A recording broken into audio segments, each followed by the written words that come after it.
పిల్లలండి మీకు? పిల్లలు లేరమ్మా. ప్రాబ్లం అక్కడి నుంచి స్టార్ట్ అయింది. హాస్పిటల్కి రాడుతాను, బట్ వేధింపులకు మాత్రం తనే కాకుండా అత్త ఆడపడుచు కూడా వేధింపులకు గురి చేస్తున్నారు. ఏంటి అంటే నన్ను మ్యారేజ్ చేసుకున్నాడు, బట్ నా చెల్లి అంటే ఇష్టం అతనికి. నాకు తెలియకుండా సమ్ టైమ్స్ నేను సూసైడ్ చేసుకోవాలన్నంత రేంజ్కి వెళ్ళిపోయిందమ్మా నా పరిస్థితి. మీరు అసలు హాస్పిటల్కి వెళ్ళి మీ వైపున ఎలాంటి సమస్య లేదన్నది క్లియర్ అయిందా? వెళ్ళాను మేడం. యాక్చువల్గా ముందుగా చెప్పాలంటే మేము కలిసిందే లేదు మేడం. ఎందుకు అంటే చెల్లి మీద ఉన్న ఇంట్రెస్ట్ తోటి ఓకే ఆ సిచ్యువేషన్ అనేది తీసుకురాడు. కాదు మేడం, స్టార్టింగ్ నుండి మా బావ బాగానే చూసుకునేవారు, వాళ్ళ అమ్మ కూడా బాగానే చూసుకునేది, ఎలాంటి ఇబ్బందులు అయితే లేవు. మా అక్కే స్టార్టింగ్ నుండి ఏదో ఒకటి అంటా ఉండేది. మంచిగా చూసుకునేది నీకేం తెలుసు? ఏం చూసినావు నువ్వు పిచ్చిదాని పోయి ఇక్కడ దాకా వచ్చినావు. ఏం మాట్లాడుతున్నావు వైష్ణవి? ఎంత నీ వయసు? 20 years. 20 years. మీ అక్కను పెళ్లి చేసుకున్నాడా మీ బావ? చేసుకున్నాడు. ఇప్పుడు నిన్నెందుకు చేసుకుంటున్నాడు? ఆమెకు పిల్లలు కావట్లేదు. ఆమెకు పిల్లలు కావట్లేదని చెప్పడానికి నువ్వేం మెడికల్ ఎక్స్పర్ట్వా? అసలు నువ్వు వాళ్ళ జీవితంలో ఉండడమే పిచ్చితనం కదా.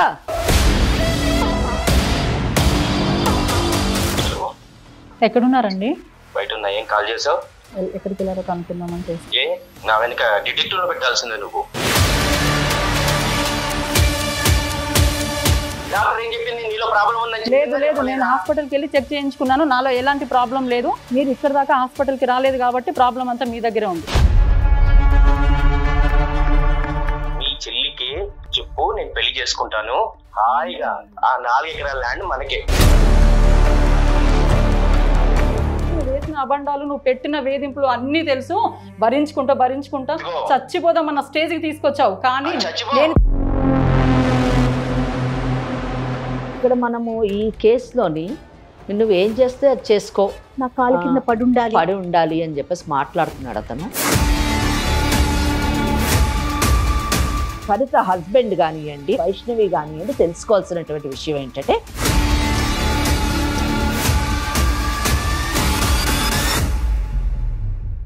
IVF చికిత్సలో 25% భారీ discount. Andro max advanced male infertility centre. 29 సమర్పించు లీగల్ అడ్వైస్ కార్యక్రమానికి స్వాగతం. మనతో పాటు అడ్వకేట్ వెంకటేశ్వర గారు ఉన్నారు.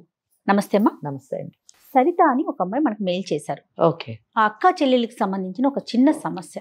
చిన్న సమస్య అనకూడదేమో, చాలా పెద్ద సమస్య అనే చెప్పాలి. బహుశా మీ సలహా సూచన వారికి అవసరం. తప్పకుండా.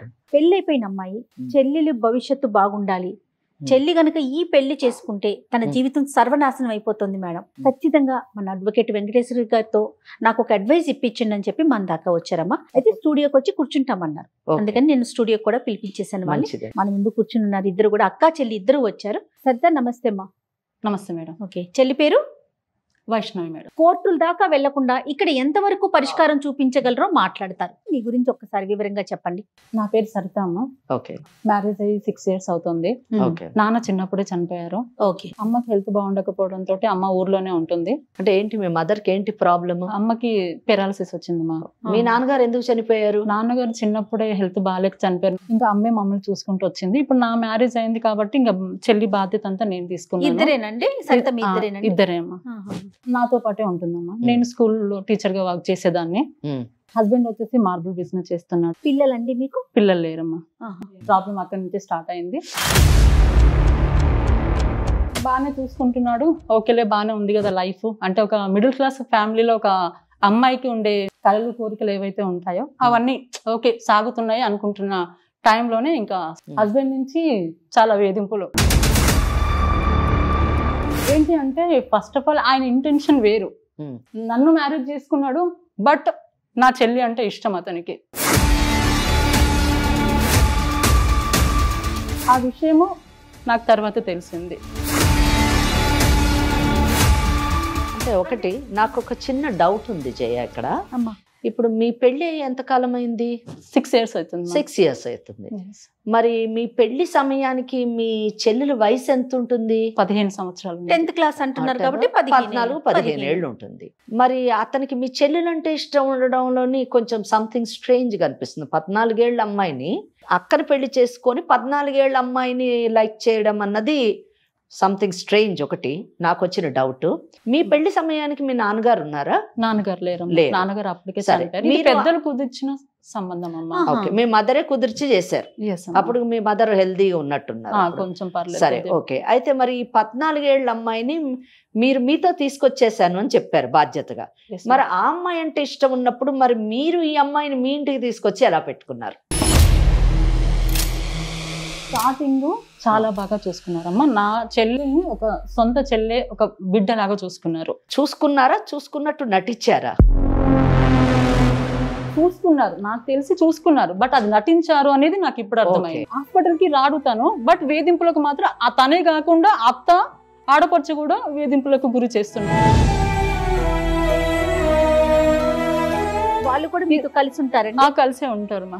స్టార్టింగ్ ఏంటంటే బాగా చూసుకున్నట్టు నటించారు.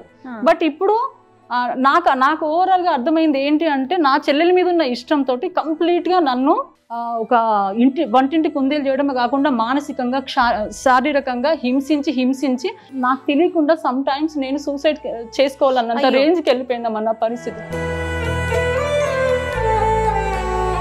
ఏ ఆడపిల్లకి ఇలాంటి పరిస్థితి రావద్దు.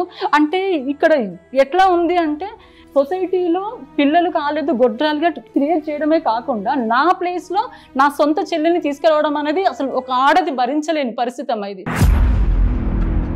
ఒక్క నిమిషము సరిత, ఇక్కడ నాకు ఒక 3 డౌట్స్ వచ్చాయి మీరు మాట్లాడుతున్నప్పుడు. ఒకటి ఏంటంటే, పిల్లలు కలగలేదు అని చెప్తున్నారు మీరు. పిల్లలు కలగకపోవడానికి ఎవరి వల్ల ప్రాబ్లం ఉన్నది కూడా తెలుసుకోవాలి. మీ వల్ల ప్రాబ్లం ఉందా లేదా అతని వల్ల ప్రాబ్లం? అదేనమ్మా, హాస్పిటల్ కూడా రావట్లేదు. ఇప్పుడు అతను హాస్పిటల్కి రావట్లేదు అని చెప్పారు, నేను నోటీస్ చేశాను. అతను రాలేదు, అతను పక్కన పెడదాం. మీరు హాస్పిటల్కి వెళ్ళి మీ తరఫున మీరు చెకప్ చేసుకుంటే మీకు ఎటువంటి ప్రాబ్లం లేదు అని ఒక రిపోర్ట్ వచ్చింది అనుకోండి, అప్పుడు we can draw an inference that అతనిలోనే లోపం ఉంది అని చెప్పేసి స్ట్రిక్ట్గా మనం లీగల్గా వెళ్ళినప్పుడు. ఒకటి. రెండోది ఏంటంటే, ఇప్పుడు మీ చెల్లెలని అంటే ఇష్టపడుతున్నాడు అని మీరు పదే పదే చెప్తున్నారు. What is that he want from your sister? Me sister వలన ఇష్టం కాబట్టి ఏం కావాలని అని కోరుకుంటున్నాడు?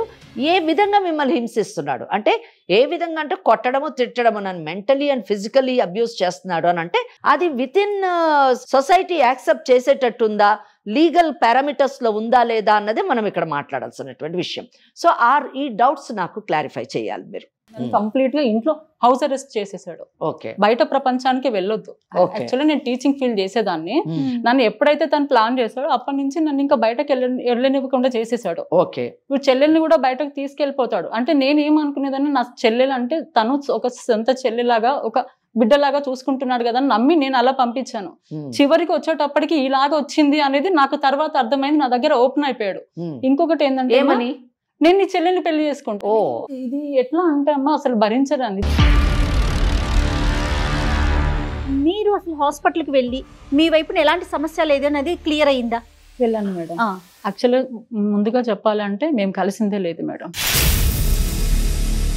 సో మీరు హాస్పిటల్కి వెళ్ళి చెక్ చేసుకున్నారంటున్నారు. మీ ఇద్దరి మధ్య అసలు ఎలాంటి రిలేషన్ కంటిన్యూ అవ్వట్లేదు? ఒక వైఫ్ అండ్ హస్బెండ్ మధ్య ఉండే రిలేషన్ లేదంటున్నారా? చాలా తక్కువ అమ్మా. ఎందుకు అంటే చెల్లి మీద ఉన్న ఇంట్రెస్ట్ తోటి ఓకే ఆ సిచ్యువేషన్ అనేది తీసుకురాడు. మళ్ళీ పైకి చూస్తే మాత్రం నటన. నా చెల్లి చూస్తే మా అక్క బావ ఎంత హ్యాపీగా ఉన్నారో అని అనుకునే టైప్ లో బిహేవ్ చేయడం ఇంట్లో. ఎలాంటి మనుషులు ఉన్నారమ్మా బయట? సమాజంలో అన్ని రకాల మనుషులు ఉంటారు కాబట్టి వాటికి తగ్గ ఆ సమస్యలకు తగ్గ చట్టాలు కూడా ఉంటాయి. ఖచ్చితంగా. సో ఇక్కడ మనం సరితదైతే విన్నాం వర్షన్. ఓకే, ఆమె బాధని, ఆమె రైట్ ని, ఆమె హక్కుని ప్రొటెక్ట్ చేసుకోవడానికి ఆమె తప్పిస్తోంది. దాంట్లో ఏమాత్రం కూడా తప్పు లేదు. She is in safe place. ఇప్పుడు మనము చెల్లెలు ఏమనుకుంటుంది, వైష్ణవి ఏమనుకుంటుంది అన్నది ఒకసారి మనము నువ్వు మాట్లాడాల్సిన సమయం అమ్మా. నమస్తే అమ్మా. ఏంటి పరిస్థితి ఏంటి? ఇప్పుడు అక్క చెప్తా ఉంది నీ మీద కన్నేసి అతను అక్కని అవాయిడ్ చేస్తున్నాడు అనేసి. నువ్వేమంటావు దానికి? నేను ఇంటర్ చదువుతున్నప్పుడు మా బావ కానీ వాళ్ళ అమ్మ వాళ్ళు కానీ నన్ను యాక్సెప్ట్ చేశారు, ఇంట్లో ఉంచుకొని చదివిద్దాము అని చెప్పేసి. ఆహా. సో మా అమ్మ హెల్త్ బాగాలేదు కాబట్టి నేను కూడా ఓకే అని వచ్చి చెప్పి అక్క దగ్గర ఉండి చదువుకుంటున్నావు. చదువుతున్నా. బాగుంది. అది ఏది కావాలన్నా నాకు ఇచ్చేవారు. ఓకే. సో అట్లా నాకు కూడా అరే నాన్న లేకుండా అలా చూసుకుంటున్నాడు కదా. మా అక్క కూడా నన్ను బాగా చూసుకునేది. బావతో పాటు మీ అత్తయ్య అంటే బావ వాళ్ళ అమ్మ గాని వాళ్ళ అమ్మాయి గాని అందరూ నీతో బాగానే ఉంటారు. అందరు బానే ఉండేది. మా అక్క కూడా బానే ఉండేది. మా మీ బావ అక్క కూడా కాబట్టి ఏది కావాలన్నా తను ఇచ్చేవాడు. అదే. నాకు ఇంకా ఏది కావాలన్నా తనతో పాటు తీసుకెళ్లి ప్రతిదీ తీసుకొచ్చి ఇచ్చేవారు. అది కాస్త ఏమైందంటే కొంచెం కొంచెంగా మా అక్కకి పిల్లలు కావట్లేదు అని చెప్పేసి అక్కడ స్టార్ట్ చేశారు. అది ప్రాబ్లం ఏంటో నాకు కూడా తెలియదు. అయితే నేను ఇట్లా వేరే మ్యారేజ్ చేసుకుంటాను అని చెప్పేసి అంటుంటే చెప్పేవారు. అంటుంటే ఆ టైంలో నాకు కూడా అనిపించింది, నన్ను చిన్నప్పటి నుండి ఇలా చూసుకుంటున్నారు కదా, బయటకి ఎందుకు వెళ్ళడము, మా అక్కకి పిల్లలు కావట్లేదు, ఇద్దరి సిస్టర్స్ నే కదా, సో ఆ పిల్లల్ని ఇద్దరం చూసుకోవచ్చు కదా అనేది. ఇది మీ ప్రపోజల్, అతని ప్రపోజల్? అంటే సెకండ్ మ్యారేజ్ చేసుకుంటా సెకండ్ మ్యారేజ్ చేసుకుంటా అన్నది మీరే కానక్కర్లేదు. మీరు చెప్పారా లేకపోతే అతను మిమ్మల్ని అడిగాడా అన్నది మాకు కావాలి. Straight question. మిమ్మల్ని అంతే. తను అనే దాంట్లో నా మీద ఇష్టం ఉంది అనేది నాకు అర్థమైంది. కాదమ్మా, నిన్ను మీ బావ నీ దగ్గర ప్రపోజ్ చేశాడా? అతను నిన్ను పెళ్లి చేసుకుంటాను అన్న విషయం క్లియర్ గా నీతో చెప్పాడా? అంటే తను మీ అక్కకు పిల్లలు కావట్లేదు, నేను సెకండ్ మ్యారేజ్ చేసుకుంటాను అని కొన్ని రోజులుగా అని ఆ తర్వాత నన్ను డైరెక్ట్ గా అడిగాడు పెళ్లి చేసుకుందామని. అడిగితే నువ్వెట్లా వింటావు అమ్మా? సొంత అక్క కదా. ఇప్పుడు కాదు మేడం, బయట నుంచి వేరే అమ్మాయి వస్తేనే యాక్సెప్ట్ చేయను, నువ్వు వస్తే ఎట్లా యాక్సెప్ట్ చేస్తాను అనుకుంటున్నావు? నువ్వు నా ప్లేస్ లో నువ్వు ఉంటే నీకు అర్థమవుతుంది కదా నేను ఎంత బాధ అనుభవిస్తున్నాను అనేసి. మాట్లాడుతున్నావు నీకు పిల్లలు కావట్లేదనే తను అక్కడ నిన్ను ఎక్స్పోజ్ చేశాడు. నీకు కావట్లేదు, కాలేనప్పుడు నన్ను చిన్నప్పటి నుండి బాగానే చూసుకుంటున్నాడు కదా మేడం. పిల్లలు కావట్లేదు అంటే దాని వెనకాల రీజన్ తెలుసా నీకు? నీకెక్కడ తప్పుగా అనిపించలేదా మీ బావ అలా మాట్లాడుతుంటే? ఏ రోజు తప్పుగా అనిపించలేదు. నన్ను పెట్టి బాధలు దానికి ఏం తెలుసు మేడం? దాని దగ్గర అన్ని నటించడమే. పిచ్చి మాటలు మాట్లాడుతూ ఉంటది మేడం. అది పిచ్చిది మేడం. అక్క అంటే తల్లి కంటే ఎక్కువ. దాన్ని ఎట్లా చూసినా దానికి తెలుసు. అది అమాయకురాలు మేడం, దానికి తెలీదు. దాన్ని ఆటబొమ్మని చేసి అదే నా బాధ అంతా. దాని జీవితం చక్క పెట్టడానికే ఇప్పుడు మీ దాకా తీసుకొచ్చింది. నాలాగా ఇంకొక ఆడు దాని బ్రతుకు ఖరాబ్ అవ్వద్దు అన్న ఇంటెన్షన్ తోటి. బట్ దానికి అర్థం అవ్వట్లేదు. ఏం వైష్ణవి తెలీదు అని అంటుంది కదా మేడం. ఏదైనా కావాలి అన్నప్పుడు తనతో ఎందుకు పంపించింది? ఆ రోజు తెలీదా తన భర్త గురించి? అంటే అతనితో బయటికి ఎందుకు పంపించింది? ప్రతిదానికి ఇది తీసుకురాపో అది తీసుకురాపో, నీకు అవసరమైన నేను కాదు బావతో అడుగు. చెల్లి అంటే ఒక బిడ్డతో సమానం. అదే నేను ఫస్ట్ నుంచి దాన్ని చూసింది. అంతేగాని వేరే కోణంలో తను ఆలోచించలేదు. కాదు మేడం, స్టార్టింగ్ నుండి మా బావ బాగానే చూసుకునేవారు, వాళ్ళ అమ్మ కూడా బాగానే చూసుకునేది. ఎలాంటి ఇబ్బందులు అయితే లేవు. మా అక్కే స్టార్టింగ్ నుండి ఏదో ఒకటి అంటా ఉండేది. వాళ్ళు మంచిగా చూసుకునేది నీకేం తెలుసు? ఏం చూసినావు నువ్వు? నువ్వు పిచ్చిదాని పోయి ఇక్కడ దాకా వచ్చినావు. 4 గోడల మధ్య జరిగేది నీకు తెలియదు కదా వైష్ణవి? అది అక్క అనేది. 4 గోడల మధ్యలో టార్చర్ పెట్టేటోడు బయట కూడా పెట్టాలి కదా మేడం. బయట పెట్టట్లేదు అంటే నువ్వు అంటే ఇష్టం ఉండే కదా. బయట ఎట్లా పెడతారు మేడం? బయట ఎట్లా పెడతారు? అత్త కొట్టడము, ఆడపడుచు కొట్టడము, నానా రకాల వేధింపులు, ఇష్టమైన మాటలు, ఆ బూతులు వింటుంటే అసలు చచ్చిపోవాలనిపిస్తుంది మేడం. ఆ రకంగా ఉంటుంది మేడం. భర్త, అత్త, ఆడపడుచు ఈ 3 వేధింపులకు అసలు నేను ఎట్లా మనిషిని అయితే మేడం? నేను ఎట్లా బతుకుతా? 3 అంతేనా? 3 మేడం. ఘోరంగా మేడం. ఎంత హింసిస్తారంటే సమాజంలో ఇలాంటి మనుషులు ఇంకా ఉండరు అన్నంత రేంజ్ లో హింసిస్తారు. ఈమెకి హెల్త్ ప్రాబ్లమ్స్ వచ్చినా కూడా ఆమెకు ప్లేట్లు అన్నం పెట్టి కూడా తీసుకొచ్చిస్తుంది. అట్లా మేడం అంత నటన మేడం. చెడ్డది అని ఎట్లా అంటారు? అంత నటన. ఏం మాట్లాడుతున్నావు వైష్ణవి? ఎంత నీ వయసు? 20 years. మీ అక్కను పెళ్లి చేసుకున్నాడా మీ బావ? చేసుకుని ఇప్పుడు నిన్ను చేసుకోవాలనుకుంటున్నాడు కదా. రేపు నిన్ను చేసుకున్న తర్వాత ఇంకొక పుల్లం వస్తుంది, దాన్ని చేసుకోవాలనుకుంటాడు. ఇదే విధంగా మాట్లాడతావు. అప్పుడు నువ్వు పిచ్చిదానివా? ఎందుకు చేసుకుంటారు మేడం? ఇప్పుడు నిన్నెందుకు చేసుకుంటున్నాడు? సమాధానం చెప్పు. ఆమెకు పిల్లలు కావట్లేదని చెప్పడానికి నువ్వేం మెడికల్ ఎక్స్పర్ట్ వా? ఎలా డెసిషన్ తీసుకున్నావు అమ్మాయికి పిల్లలు కాదని అని చెప్పేసి? అంటే మీ బావ ఏది చెప్తే నువ్వు అది నమ్ముతావు కానీ మీ అక్క చెప్పింది నువ్వు నమ్మవు. ఆమె పిచ్చిది, నువ్వు చాలా తెలివైంది దానివి. ప్రతిదీ అనుమాన పడుతుంది, మంచి మాట్లాడినా అనుమానం. అసలు నువ్వు వాళ్ళ జీవితంలో ఉండడమే పిచ్చితనం కదా.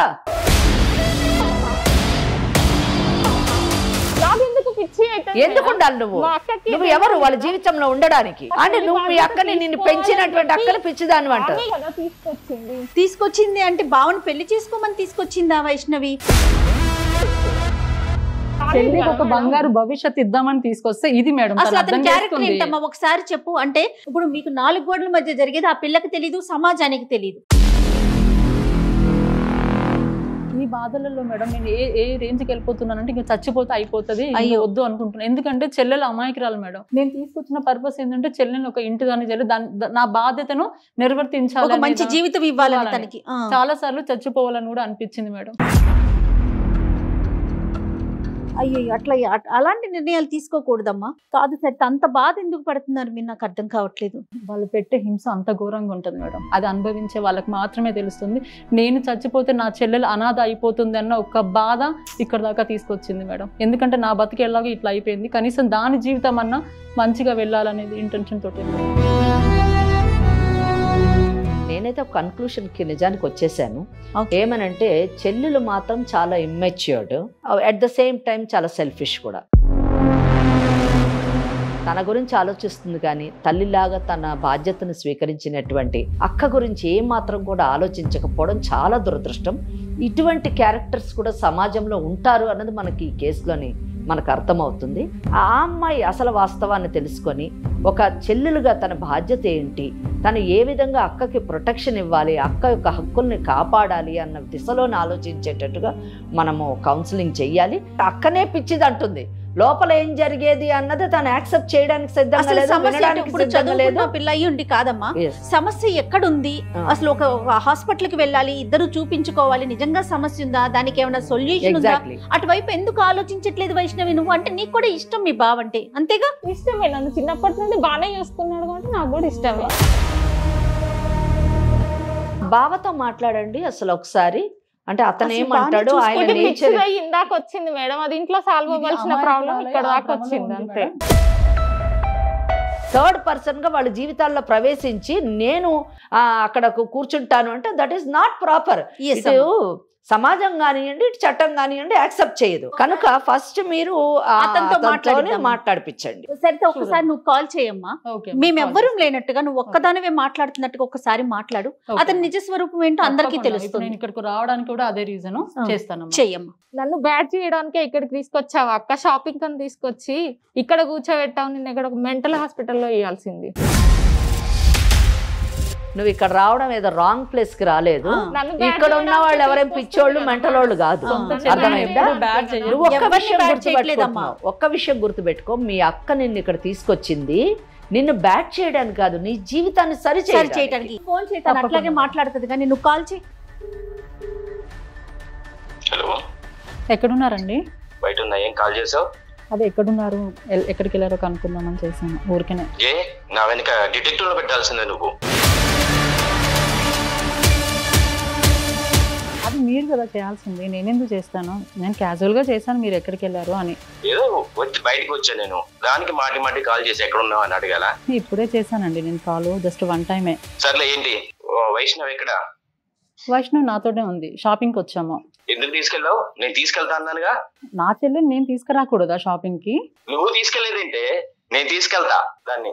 ఇన్ని రోజులు తీసుకెళ్ళింది సరిపోయింది, చాలు, నేను తీసుకొస్తాను ఇంకా చెల్లెని. నువ్వు ఎందుకు తీసుకెళ్ళావు? ఏం అవసరం నీకు? ఇన్ని రోజులు తీసుకెళ్ళి సరిపోయింది, తీసుకెళ్ళి ఇక్కడ దాకా తీసుకొచ్చారు కదా మీరు.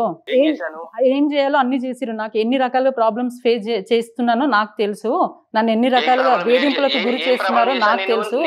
నా సొంత చెల్లెల్ని నా ప్లేస్ లో తీసుకొస్తానంటే నేను ఎట్లా ఊరుకుంటాను అనుకుంటున్నావు? నేను ఎట్లా భరిస్తాను అనుకుంటున్నాను? ఒక్క బాబుని ఇవ్వలేకపోతున్నావు. లోపం నీలో ఉంది. ఒక్క పిండం పడలేదే. లేదు లేదు, లోపం నీలో ఉంది. మీరు హాస్పిటల్ కి రారు కదా మరి. నేను ఒక్కదాన్ని ఏం చేస్తాను? మగవాళ్ళకైతే ఉండదా ప్రాబ్లమ్స్? ఉండవా? ఆడవాళ్ళు ఒకటేనా ప్రాబ్లమ్స్ భరించేది? లేదు లేదు లేదు లేదు, నేను హాస్పిటల్కి వెళ్ళి చెక్ చేయించుకున్నాను, నాలో ఎలాంటి ప్రాబ్లం లేదు. మీరు ఇక్కడ దాకా హాస్పిటల్కి రాలేదు కాబట్టి ప్రాబ్లం అంతా మీ దగ్గరే ఉంది. వింటున్నారా? మిస్టేక్ మీది కాబట్టి సైలెంట్ అయ్యారా? ఏమనుకుంటున్నారు? ఇదిగో నీతో మాట్లాడేది నాకు అనవసరం. నీతో ఎవరితో మాట్లాడతారు మరి? లేదు, వైష్ణవ్తో మాట్లాడించాను నేను. సరిపోయింది. ఇన్ని రోజులు ఒక ఫాదరు ఒక బ్రదర్ అనుకొని పంపించాను, కానీ లాస్ట్కి వచ్చేటప్పటికి మీరు దాన్ని నా ప్లేస్లోకి కూర్చోబెడతానంటే ఎలా ఊరుకుంటాను అనుకుంటున్నారు? మీరు ఏమనుకుంటున్నారు? ఒక ఆడది ఎంత భర్త అంటే సర్వస్వం అనుకొని అన్ని వదిలిపెట్టుకొని వచ్చిన ఆడదాన్ని ఉసురు పోసుకుందాం అనుకుంటున్నారా? నేను ఎన్ని రకాల క్షోభ అనుభవిస్తున్నానో నాకు తెలుసు. నువ్వు పెట్టే నరక యాతన ఆల్రెడీ భరిస్తున్నా. లేదు, పడి ఉండే రకం కాదు నేను. ఇన్ని రోజులు పడ్డాను, వంటింటి కుందేలు చేసావు, అన్ని రకాల భరించాను. మూసుకొని నువ్వు మీ చెల్లికి చెప్పు, నేను పెళ్లి చేసుకుంటాను, హాయిగా ఆ 4 ఎకరాల ల్యాండ్ మనకే. నువ్వు ఫస్ట్ నుంచి నీ ప్లానింగ్ అంతా అదే అనేది నాకు అర్థమైంది. కానీ ఇక్కడ నేనున్నాను, నా చెల్లెలకు ఒక మంచి భవిష్యత్తు ఇవ్వడం కోసమే నేనున్నాను. నా జీవితం ఎలాగో ఖరాబ్ అయిపోయింది, కనీసం నా చెల్లి బతుకన్నా కాపాడుకుంటాను. నేను దానికి తల్లిని, అది అమాయకి రాదు. నేను ఇద్దరిని పెళ్లి చేసుకుంటాను, ఇద్దరు నా దగ్గరే ఉంటారు. ఏమనుకుంటున్నావు? 100 మందిని పెళ్లి చేసుకుందాం అనుకుంటున్నావా? ఏమనుకుంటున్నావు? పెద్ద సంసారివా? ఏం చెప్తున్నావు? చూపించు, దమ్ము ఉంటే ఎవిడెన్స్ చూపించు. అబండం వేయడం కాదు చాలు. ఇలాంటి అబండాలు ఎన్నిసార్లు వేసావు తెలీదు అనుకుంటున్నావా? ఎక్కడ నేను చెల్లెల్ని కానివ్వకుండా చేస్తానని చెప్పేసి నువ్వు వేసిన అబండాలు, నువ్వు పెట్టిన వేధింపులు అన్ని తెలుసు. భరించుకుంటా చచ్చిపోదాం అన్న స్టేజ్కి తీసుకొచ్చావు. కానీ నేను చచ్చిపోను. నా చెల్లెల్ని కాపాడుకునేంత వరకు నేను చచ్చిపోను. నువ్వేంటి అనేది నేను నీ నిజ స్వరూపం నా చెల్లెలికి చూపిస్తా. తీసుకుంటావు కానిస్తా, నేను అది కానిస్తా. ఏమనుకుంటున్నాను? నన్ను ఎన్ని రకాల బాధలు పెడుతున్నావు, నేను ఎన్ని రకాల నిద్ర లేని రాత్రులు అనుభవిస్తున్నానో నాకు తెలుసు. మాటల్లో చెప్పేది కాదులే, నువ్వు పెట్టేది ఏదో నాకు తెలుసు. నేను ఎన్ని రకాలు అనుభవిస్తున్నానో నాకు తెలుసు. మొదటి నుంచి ఇదే ఉంది. వైష్ణవి పెళ్లి చేసుకుంటే లేదు, ఛాన్సే లేదు. నువ్వు ముప్పు తిప్పలు 3 చెరువులు నీళ్ళు తాగినా నేను కానివ్వను. నువ్వేం చేసుకుంటావో చేసుకో. అసలు ఛాన్సే లేదు, ఇవ్వను నేను. నా ప్లేస్ లోకి ఇంకొక ఆడది వస్తేనే నేను ఒప్పుకోను. అలాంటి నా చెల్లెలు వస్తే ఒప్పుకుంటాను అనుకుంటున్నావు నువ్వు? ఏమనుకుంటున్నావు? నీకు అస్సలు ఛాన్స్ లేదు. ఏం చేసుకుంటావో చేసుకో. మీ అమ్మ మీ చెల్లెలు నువ్వు పెట్టిన బాధలకి నేను ఎన్ని రకాల క్షోభ అనుభవించినో నాకు తెలుసు. నన్ను స్కూల్కి వెళ్ళనీయకుండా కూడా చేశారు మానసికంగా. ఎందుకు చేస్తారు? ఏం రైట్స్ ఉన్నాయి నీకు? ఎందుకు చేస్తారు? ఎందుకు కొడతారు? ఏం తప్పు చేశానని కొడతారు? నువ్వు కంప్లీట్లీ రాంగ్ ఆలోచించుకుంటూ నా చెల్లెల్ని నేను ఉండడమా ఉండకపోవడమా చెప్తా నీకు. నేను మాత్రం నీ చెల్లిని పెళ్లి చేసుకుంటా అంటే నేను పడ్డ బాధలో నా చెల్లి కూడా పెడదాం అనేది. నువ్వేం మాట్లాడుతున్నావే? నేను దాంతో మాట్లాడుకున్నా, మేమిద్దరం పెళ్లి చేసుకుంటాం. నీ గురించి తెలియదురా దానికి. అది మబ్బులో ఉంది. అది అమాయకురాలు. అదే అమాయకురాలు రా. నీకు తెలియదురా, నీ నిజ స్వరూపం తెలియదు. నువ్వు ఎన్ని రకాల క్షోభలు పెట్టావో నాకు తెలుసు. ఎందుకు కొడతావు? ఏం రైట్స్ ఉన్నాయి నీకు? ఎందుకు కొడతావు? పెళ్లి చేసుకున్నంత మాత్రాన కొట్టడమా? వినను. అన్ని చేశాను కానీ నీ మనసులో వేరే ఉద్దేశం పెట్టుకొని ఇంత దాకా తీసుకొచ్చావు. కానీ నేను పడ్డ బాధ మాత్రం నా చెల్లెకు పడదు. నేను ఏ నిర్ణయం తీసుకోవాలో ఆ నిర్ణయం తీసుకుంటున్నాను. నీ గతి కోర్టులో చూసుకుంటా నేను. ఇంకా ఇదిగో ఒక్కటే నా ఇంటెన్షన్ ఏం తెలుసా? నీ చెల్లెని పెళ్లి చేసుకోవడం. నన్ను కొట్టినట్టు నా చెల్లెని కొడదాం అనుకుంటున్నావా? ఏం చేసుకుంటావో చేసుకో. మనం ఇంకా నెక్స్ట్ కోర్టులో కలుస్తున్నాం. సరే మంచిది. చూసుకుందాం కోర్టులో చూసుకుందాం. రెడీగా ఉండురా. నీ సంగతి ఏందో తెలుస్తా. రెడీగా ఉండు. వస్తా, నేను ఇంటికి వస్తాను కదా. నేను నా చెల్లి ఇంకా నీకు జీవితంలో కనిపించము. కోర్టులో కలుద్దాం. నువ్వు వెళ్తే ఎల్లు. నీ చెల్లిని వదిలే. నీ చెల్లిని అన్ని నేర్పిస్తున్నావేమో నువ్వు అక్కడ. ఇది మేడం. ఏంటమ్మా ఇతను, మీరు విన్నారు కదా, ఇక్కడ మనము ఈ కేసులోని నువ్వు ఏం చేస్తే అది చేసుకో, నా కాలు కింద పడి ఉండాలి అని చెప్పేసి మాట్లాడుతున్నాడు అతను. సరిత ఏం చేయలేదు. ఎందుకు ఏం చేయలేదంటే తండ్రి లేడు, రెండోది ఉన్నటువంటి తల్లి పారాలిటిక్ పేషెంట్, పుట్టింటికి వెళ్ళి ఉండేటటువంటి అవకాశం లేదు, లేదు. చెల్లెల మీద కన్నేసినటువంటి భర్తను ఏమీ చేయలేనటువంటి చాతకాంతన ముఖవంకైతే ఏ చెల్లెలైతే తను కాపాడాలని అనుకుంటుందో ఆ చెల్లెలే తిరగబడేటటువంటి పరిస్థితి. వైష్ణవి ఒక పిచ్చిది. ఆమె ఉపయోగించినటువంటి పదం ఈ రోజు ఆమెకే వర్తిస్తుంది. టెంప్టేషన్స్ కి లోనయ్యేటటువంటి అమాయకురాలు. మళ్ళీ అక్కడ తను ఏదో త్యాగం చేస్తున్నానని ఫీల్ అవుతోంది. చిన్నప్పటి నుంచి తను చాలా బాగా చూసుకుంటున్నాడు. వాళ్ళ అమ్మ బాగా చూసుకుంటుంది, వాళ్ళ అక్క బాగా చూసుకుంటుంది. మా అక్కనే పిచ్చిది. వేరే పెళ్లి చేసుకోవడానికి మా బావ సిద్ధమైతే అది నన్ను చేసుకోవడానికి మా బావ ఒప్పుకోవడం చాలా పెద్ద విషయం, చాలా గొప్ప విషయం. ఇంకొకటి, ఆ పెళ్లి చేసుకోవడము అన్నది ఆ 4 ఎకరాల ఆస్తి గురించి చేసుకుంటున్నాడు అన్న విషయం తెలుసుకోకపోవడం, అక్క చెప్పడానికి ప్రయత్నించినా వినకపోవడం ఇక్కడ ఆ అమ్మాయి యొక్క లోపంగా మనము పరిగణించాలి. ఇక్కడ ఇంకొక విషయము, ఆ హస్బెండ్ అన్నట్టు సరిత హస్బెండ్ కానివ్వండి, వైష్ణవి కానివ్వండి, తెలుసుకోవాల్సినటువంటి విషయం ఏంటంటే మన సభ్య సమాజంలో ఉన్నాము. ఇక్కడ ఒక చట్టం అంటూ ఉంది, కొన్ని రూల్స్ అంటూ ఉంటాయి. ఆ చట్ట పరిధిలోని మాత్రమే నువ్వు జీవించేటటువంటి హక్కు ఉంది. ఆ చట్ట పరిధిలో నీ కేసుని ఎవరు కూడా హర్షించరు. తన అక్కకి భర్త ఉన్నాడు, వాళ్ళిద్దరికి సాంప్రదాయంగా పెళ్లి జరిగింది, వాళ్ళిద్దరికి విడాకులు జరగలేదు. జరగని పక్షంలో నువ్వు ఒక భార్యగా అతని జీవితంలోని వెళ్ళేటటువంటి అవకాశం ఇటు సమాజం కానివ్వండి, చట్టం కానీ ఒప్పుకోదు, కల్పించలేదు. అప్పుడు నీ పరిస్థితి ఏంటి? పెళ్లి చేసుకుంటే నువ్వు ఒక మిస్ట్రెస్ గా మాత్రమే ఉండాలి. అక్క మాట్లాడినప్పుడు ప్రతిసారి కూడా నాకు నిజంగా హృదయం ఇదైందండి. అక్క కూడా చిన్నదే, ఒక 5 ఏళ్ళు పెద్దది. ఒక తల్లి స్థానంలో నుంచొని నా చెల్లెల జీవితాన్ని పాడు చేయను. ఏ అక్క అంటదండి? తల్లి స్థానంలో నిలబడ్డ తల్లికి వచ్చేటటువంటి మాటలు ఎంత గొప్ప విషయం. చేతులెత్తి నమస్కరించాలి.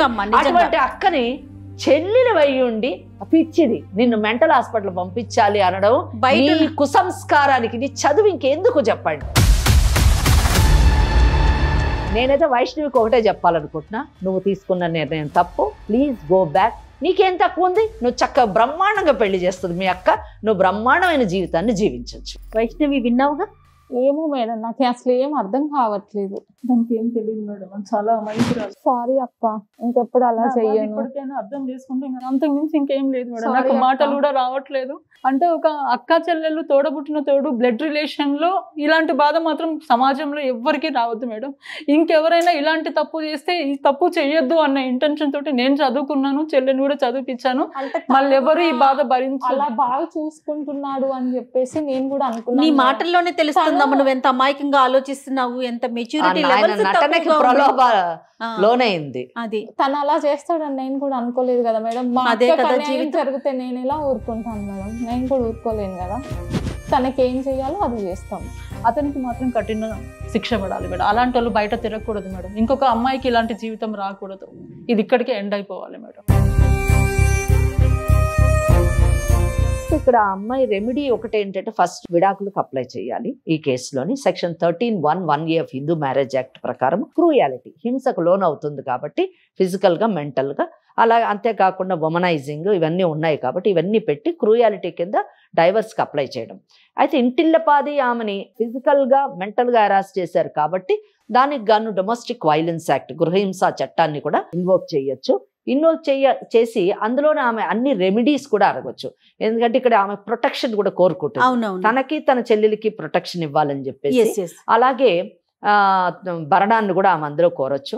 తన జీవితం పాడైంది కాబట్టి డ్యామేజెస్ ని కూడా ఆమె కోరుకోవచ్చు. ఇప్పుడు తను ఇంటికి రా తేల్చుకుందాం అంటున్నాడు. ఇంటికి వెళ్ళడం అనవసరం.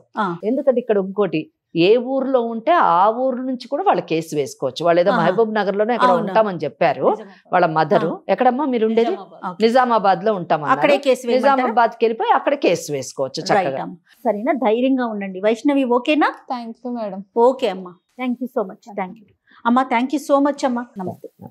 IVF చికిత్సలో 25% భారీ discount. Andro max advanced male infertility centre.